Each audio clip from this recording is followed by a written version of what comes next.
नमस्कार, news one India में आपका स्वागत है। आपके साथ मैं धर्मराज सिंह।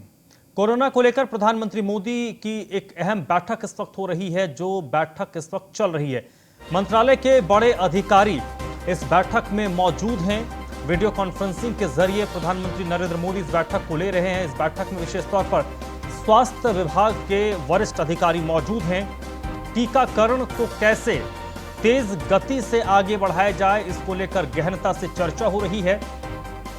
देश में कोरोना के बाद जो हालात पैदा हुए हैं, उसको लेकर प्रधानमंत्री अलग अलग विभागों के साथ इस वक्त वीडियो कॉन्फ्रेंसिंग के जरिए बैठक कर रहे हैं। और इस बैठक में विशेष तौर पर फोकस है कोरोना को लेकर कि कोरोना की गति को कैसे धीमा किया जाए और वैक्सीनेशन को कैसे तेज किया जाए।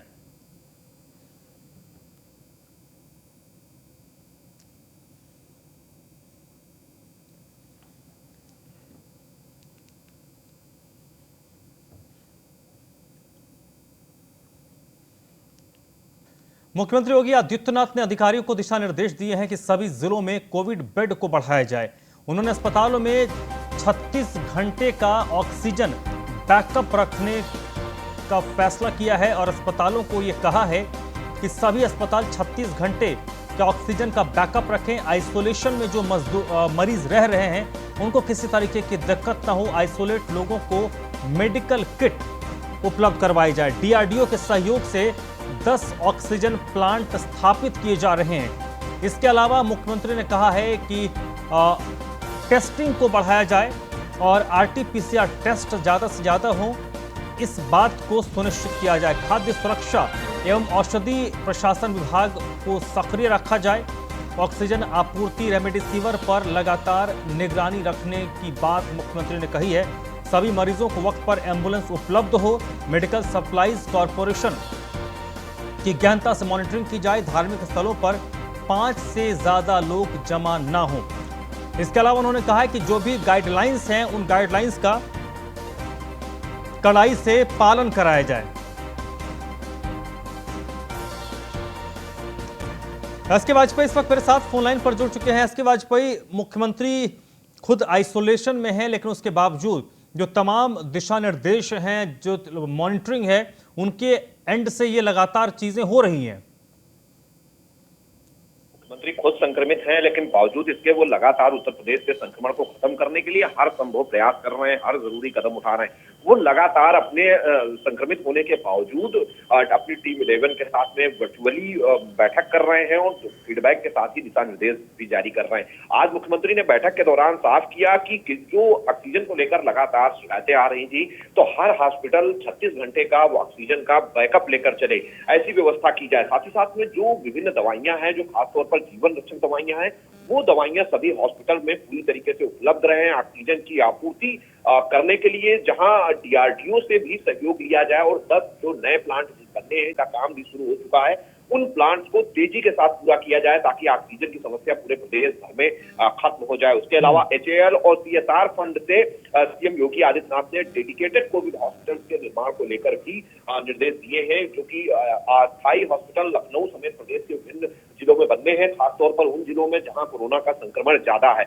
ऐसे सभी जिलों को लेकर भी मुख्यमंत्री ने निर्देश दिया और जो इंटीग्रेटेड कंट्रोल रूम सेंटर्स हैं सभी जिलों के, वहां से लगातार होम क्वारंटीन मरीजों का पूरा ख्याल रखने और उनकी लगातार मॉनिटरिंग करने के निर्देश भी मुख्यमंत्री योगी आदित्यनाथ की तरफ से दिए गए हैं। साथ ही साथ टेस्टिंग को लेकर बड़ी शिकायतें थी, जिसमें कहा जा रहा था कि 3 से 4 दिनों तक टेस्ट रिपोर्ट नहीं मिल पा रही है, जिस पर मुख्यमंत्री ने निर्देशित किया है कि लगातार आरटीपीसीआर ज्यादा टेस्ट करने की कोशिश की जाए और समय से इनकी रिपोर्ट भी उपलब्ध कराई जाए। और आज से जो लॉकडाउन हो रहा है, आज रात 8 बजे से लेके जो सोमवार सुबह 7 बजे तक रहेगा, उसको लेकर भी निर्देशित किया कि इस दौरान लगातार सैनिटाइजेशन का काम चलाया जाए। साथ ही साथ में जो भी ऐसे इलाके हैं जो कंटेनमेंट जोन्स हैं, वहां पर आवश्यक वस्तुओं की आपूर्ति किसी स्थिति में कम ना हो और जो ये लॉकडाउन रहेगा, इस दौरान कोई भी औद्योगिक इकाइयां बंद न की जाए, उनके कर्मचारियों को आने जाने की सुविधा भी दी जाए। तो ये वो महत्वपूर्ण निर्देश थे जो मुख्यमंत्री की तरफ से सभी जिलों को जारी किए गए हैं। जी चलिए एसके वाजपेयी, आप मेरे साथ जुड़े रहिएगा। तो मुख्यमंत्री लगातार दिशा निर्देश दे रहे हैं और कोविड के केस को लेकर मरीजों को किस तरीके की दिक्कत ना, उसको लेकर तमाम दिशा निर्देश उनके स्तर से अधिकारियों को दिए गए हैं। वहीं मुख्यमंत्री योगी आदित्यनाथ ने प्लांट लगाने को लेकर कहा है कि इसका काम शुरू हो गया है। पीजीआई में नया ऑक्सीजन प्लांट लगने का काम शुरू कर दिया गया है। एसजीपीजीआई निदेशक प्रोफेसर आर.के. धीमान ने इसका शुभारंभ किया है। 20,000 लीटर क्षमता का ये लिक्विड ऑक्सीजन प्लांट है जिसका शुभारंभ हुआ है। लिंडे इंडिया लिमिटेड ने इस ऑक्सीजन प्लांट को स्थापित किया है।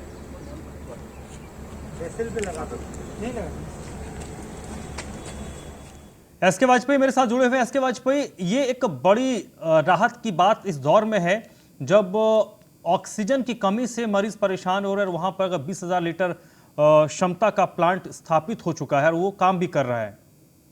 बिल्कुल निश्चित है, क्योंकि अगर हम देखें तो राजधानी लखनऊ में सबसे ज्यादा कोरोना के केसेस निकलकर सामने आ रहे थे। जो राजधानी लखनऊ के हॉस्पिटल हैं उनके ऊपर एक बड़ा दबाव जरूर था, क्योंकि जहां राजधानी लखनऊ के मरीज तो यहाँ आते ही हैं, साथ ही साथ आसपास के दूसरे छोटे जिलों के मरीज भी राजधानी लखनऊ में बेहतर इलाज के लिए आते हैं। तो ऐसी स्थिति में ऑक्सीजन एक बड़ी समस्या थी। तो राजधानी लखनऊ के सबसे बड़े हॉस्पिटल एसजीपीजीआई में ये लिक्विड ऑक्सीजन प्लांट है जो कि आज से शुरू हो गया है, जिसका शुभारंभ आर.के. धीमान जो कि निदेशक है पीजीआई के, उन्होंने किया। और सबसे बड़ी बात ये होगी कि जहां एसजीपीजीआई में प्रतिदिन करीब 600 ऑक्सीजन सिलेंडर की खपत हो रही थी, तो अब इसमें 20,000 लीटर की क्षमता का ये लिक्विड ऑक्सीजन प्लांट है जो कि आज से काम शुरू कर देगा। और सबसे बड़ी बात यह है कि इसमें मरीजों को ऑक्सीजन सप्लाई के साथ ही बड़े पैमाने पर स्टॉक भी उपलब्ध रहेगा। मतलब जरूरत पड़ने पर उसका दूसरे हॉस्पिटल्स में भी प्रयोग किया जा सकेगा। तो कहीं ना कहीं एक बड़ी उपलब्धि सीएम योगी आदित्यनाथ के सख्त निर्देश के बाद राजधानी लखनऊ से शुरुआत हुई है, क्योंकि राजधानी लखनऊ पर ही चलिए, आप मेरे साथ बने रहिएगा एस के वाजपेयी। वहीं उत्तर प्रदेश में कोरोना का कहर जारी है। पिछले 24 घंटे में कोरोना के 27,357 नए केस उत्तर प्रदेश में रिपोर्ट किए गए हैं और 120 लोगों की मौत पिछले 24 घंटे में हुई है। उत्तर प्रदेश में 24 घंटे में कोरोना से 7,831 लोग ठीक भी हुए हैं, यानी रिकवर हो गए हैं। प्रदेश की बात करें तो इस वक्त जो एक्टिव केस हैं वो 1,70,059 हो गए हैं। 1,70,000 ये तकरीबन 2 लाख के करीब पहुंचने वाला है एक्टिव केस की संख्या। और इस वक्त कोरोना से अब तक 9,703 लोगों की मौत उत्तर प्रदेश में हुई है।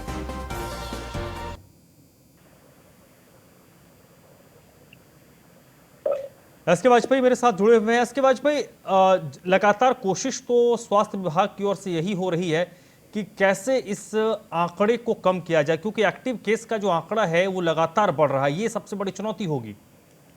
बिल्कुल निश्चित तौर पर एक बड़ी चुनौती है सरकार के सामने, लोगों के सामने, क्योंकि जिस तरीके से उत्तर प्रदेश में आंकड़े बढ़ रहे हैं वो उसी तरीके से चिंता भी बढ़ रही है। लखनऊ के कई ऐसे इलाके हैं जहां पूरी तरीके से अगर हम देखें तो हर दूसरे घर में संक्रमित व्यक्ति है। ऐसी स्थिति राजधानी लखनऊ में पैदा हो गई है। उसके अलावा अगर हम दूसरे जिलों की बात करें तो प्रयागराज, कानपुर, वाराणसी ये वो जिले हैं जिसमें फर्स्ट, सेकंड, थर्ड, फोर्थ की स्थिति में ये वो जिले हैं जहां प्रयागराज में 1977, कानपुर में 1826 और वाराणसी में 1664 नए केस पिछले 24 घंटों में आए हैं। हालांकि अगर पूरे उत्तर प्रदेश में देखें तो 120 लोगों की कोरोना के चलते मौत भी हुई है। 1,70,059 वो आंकड़ा है जो कि आज की डेट में उत्तर प्रदेश में विभिन्न संक्रमितों का है।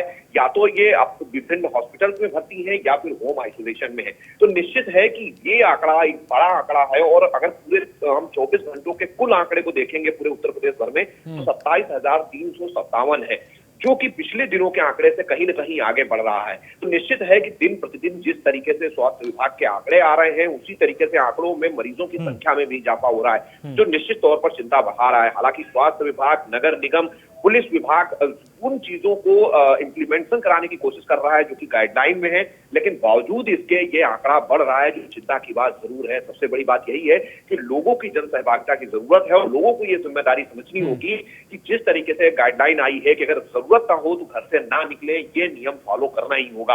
और छोटी से छोटी समस्या होने पर तत्काल अपने आप को क्वारंटीन करते हुए किसी चिकित्सक से अपनी सलाह लेते हुए दवाइयां भी शुरू करनी होगी। कहीं ना कहीं ये आंकड़े ये चेतावनी दे रहे हैं। तो निश्चित है कि अब इन आंकड़ों को लेकर जहां सरकार गंभीर है वहीं लोगों को भी गंभीर होना होगा। जी चलिए, बहुत बहुत शुक्रिया एस के वाजपेयी आपका।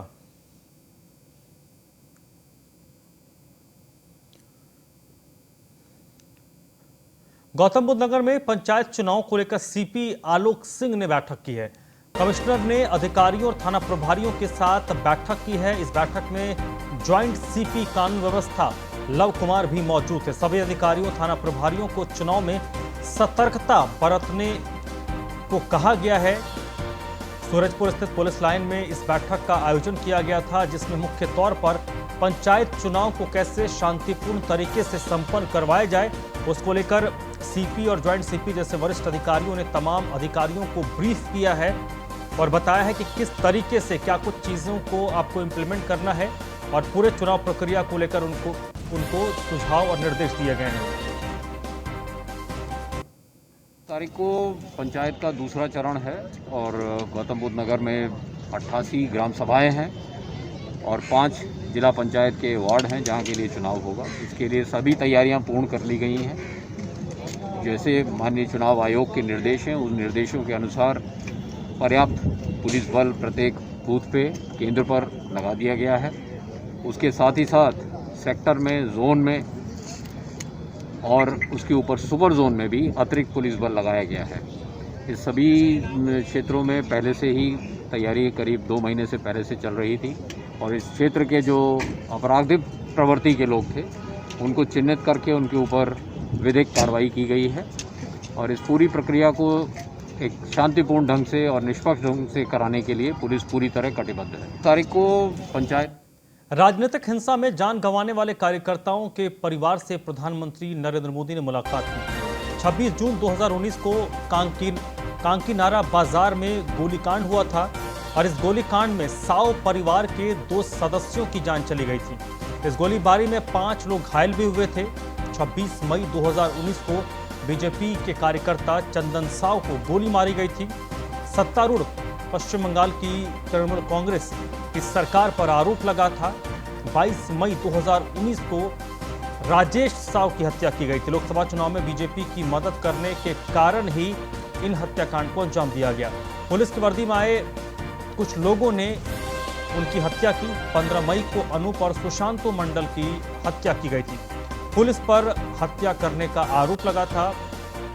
पिछले साल 12 दिसंबर को सैकत बवाल की हत्या की गई थी। टीएमसी कार्यकर्ताओं ने धारदार हथियारों से हमला करके इस हत्याकांड को अंजाम दिया था। 24 साल के लाला चौधरी की भी निर्मम तरीके से हत्या कर दी गई थी और आज तमाम लोगों के परिजनों से प्रधानमंत्री नरेंद्र मोदी ने मुलाकात की, उनको सांत्वना दिया।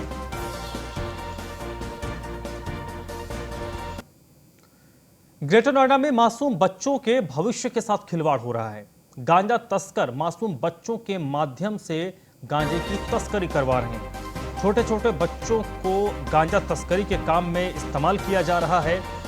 ग्रेटर नोएडा के मेट्रो स्टेशन के नीचे खुलेआम आपको गांजा बिकता हुआ नजर आ जाएगा। मासूम बच्चों के माध्यम से ये गांजे की सप्लाई होती है। न्यूज़ 1 इंडिया के कैमरे में ये तस्वीर कैद हुई है जहां पर बच्चे खुलेआम गांजा बेच रहे हैं। तू बेचता है इसे? तो बालक है पढ़ाई भैया सर 5 दफे पकड़ा रहे थे, मैं से देती मगर यहाँ पढ़ाई बहुत महंगी चल। मैंने अभी इससे पूछा। और चलिए इसी मामले में हमारे जो संवाददाता हैं ललित पंडित, उनकी एक रिपोर्ट देखिए। में लगातार नोएडा पुलिस के द्वारा जो गांजा तस्करों पर कार्रवाई की जा रही है, उससे गांजा तस्करों के द्वारा अब नए नए तरीके आजमाए जा रहे हैं। अभी कुछ देर पहले मेरे द्वारा ही यहाँ पर ग्रेटर नोएडा के सेक्टर डेल्टा 1 में जो मेट्रो स्टेशन है, इसके नीचे से एक पुड़िया खरीदी गई। इस पुड़िया की कीमत जो मुझे बताई गई, वहाँ पर एक छोटा बच्चा था जिसके द्वारा ये पुड़िया मुझे 100 रुपये में दी गई। अब एक बड़ी चीज़ यहाँ पर देखने को मिलती है कि जो छोटे नन्हे मुन्ने बच्चे हैं, उनके द्वारा अगर गांजे की सप्लाई की जाएगी, गांजा तस्करों को अगर उन्हें अपने काम में शामिल किया जाएगा, तो ऐसी स्थिति में उन बच्चों के भविष्य का क्या होगा? क्या वो आगे चल के अगर पुलिस टीम भी उन पर कार्रवाई करती है, तो ऐसे में बड़ा सवाल खड़ा होता है कि वो बच्चे हैं, उनको इस संबंध में कोई जानकारी नहीं कि उनके द्वारा क्या काम किया जा रहा है, लेकिन उनको कोई छोटा मोटा लालच देकर के उनको इस काम में शामिल कर लिया जाता है और उनसे गांजा तस्करी कराई जा रही है। अब ऐसे में जो ये छोटे बच्चे हैं, उनकी जो आगे का जो भविष्य है, उसको जहाँ कहीं ना कहीं सरकार की तरफ से भी अलग अलग प्रयास किए जा रहे हैं बच्चों की पढ़ाई के लिए, बच्चों को आगे बढ़ाने के लिए, उनके भविष्य को संवारने के लिए। लेकिन यहाँ जो स्थिति है, ऐसे में अगर पुलिस उन पर कार्रवाई करती है तो कहीं ना कहीं उनका भविष्य बिगड़ता है, और वहीं दूसरी तरफ अगर उन पर कार्रवाई ना करती है तो ऐसी स्थिति में वो बच्चे आगे जो चल के गांजा तस्कर ही बनेंगे, क्योंकि जो जिस तरह के कामों में अभी वो संलिप्त है, तो कहीं ना कहीं उसी तरह के जो नेटवर्क में आगे वो बढ़ते चले जाएंगे। तो ऐसे में अब देखना होगा कि नोएडा पुलिस ऐसे जो गांजा तस्कर हैं, जिनके द्वारा बच्चों के भविष्य के साथ में खिलवाड़ किया जा रहा है, उन पर क्या कार्रवाई करती है।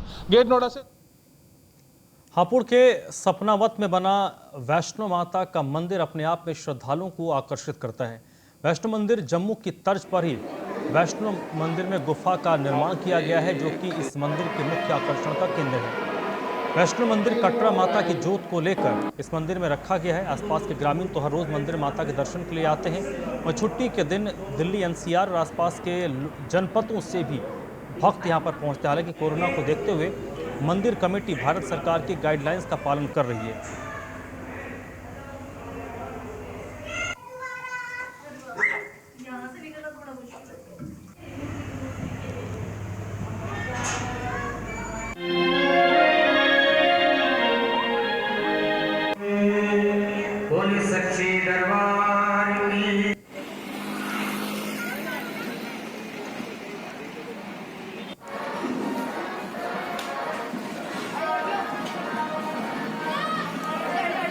तो हापुड़ में ये माता वैष्णो देवी का मंदिर है। पूरी तरीके से माता वैष्णो देवी की तर्ज पर इस मंदिर को तैयार किया गया है। जोत वहीं से माता वैष्णो देवी से लेकर आया गया है और इस मंदिर में जो मुख्य आकर्षण का केंद्र है वो इस मंदिर का गुफा है। जम्मू की तर्ज पर इस मंदिर का निर्माण हुआ है। रोज़ाना यहाँ पर भक्तों की भीड़ जुटती है और छुट्टियों के दिन की अगर बात करें तो छुट्टियों के दिन में आसपास के जो ज़िले हैं वहाँ से भी बड़ी संख्या में लोग इस मंदिर के दर्शन के लिए आते हैं। आसपास के ज़िलों में एक धार्मिक पर्यटन का स्थल ये मंदिर बन चुका है। हालांकि इस वक्त कोरोना का काल चल रहा है तो इस मंदिर में उस तरीके की भीड़ नज़र नहीं आ रही है और मंदिर कमेटी की कोशिश यही है कि मंदिर में कोरोना के गाइडलाइंस का पूरी तरीके से पालन हो। जो भी लोग यहाँ पर आए वो कोरोना प्रोटोकॉल का पालन करें। साल पहले स्वप्न में माता रानी का दर्शन दिए और ऐसा मंजर भाव आया कि अपनी जन्मभूमि पर सपनावत में एक छोटे से मंदिर का निर्माण कराना चाहिए। तो बैठ के परिवार में चर्चा हुई। चर्चा होने के बाद सबकी सर्वसहमति से ये निर्णय लिया गया कि ठीक है, हमारी वह जगह बनी हुई है और उसमें मंदिर निर्माण होना चाहिए। सो देखकर उसका भूमि पूजन कराया गया। फिर निर्माण कार्य चालू हो गया। 7 वर्ष इसको बनाने में लगे। लोग माँ वैष्णो धाम कटरा से ही जोत लेके आए। उसके बाद सब जागरण करने के बाद सब पूरा उसी विधि विधान के साथ यहाँ पूजा अर्चना उनके डेली हवन होता है और जो माँ वैष्णो धाम कटरा में है उसी तरीके से यहाँ सारा अंदर मंदिर के अंदर सारा चाहे भैरव मंदिर हो चाहे सब उसी तरीके से व्यवस्था है। गाजियाबाद के एसएसपी अमित पाठक के निर्देशानुसार क्षेत्रीय अधिकारी आलोक दुबे ने साहिबाबाद में चेकिंग अभियान चलाया, जिसमें मास्क नहीं लगाने वालों पर कार्रवाई की गई और लोगों को कोरोना महामारी के बारे में बताते हुए जागरूक किया गया। वहीं साहिबाबाद क्षेत्र में माइक पर अनाउंस कर लॉकडाउन की जानकारी देते हुए लोगों से घरों में रहने की अपील की गई है।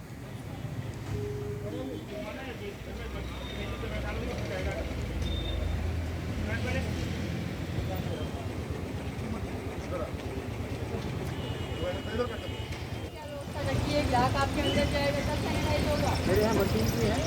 बाहर कहाँ है? चाहूँगी कि मास्क और ग्लव्स पहन के रहें आप लोग, ठीक है? बाहर भी सैनिटाइज की व्यवस्था।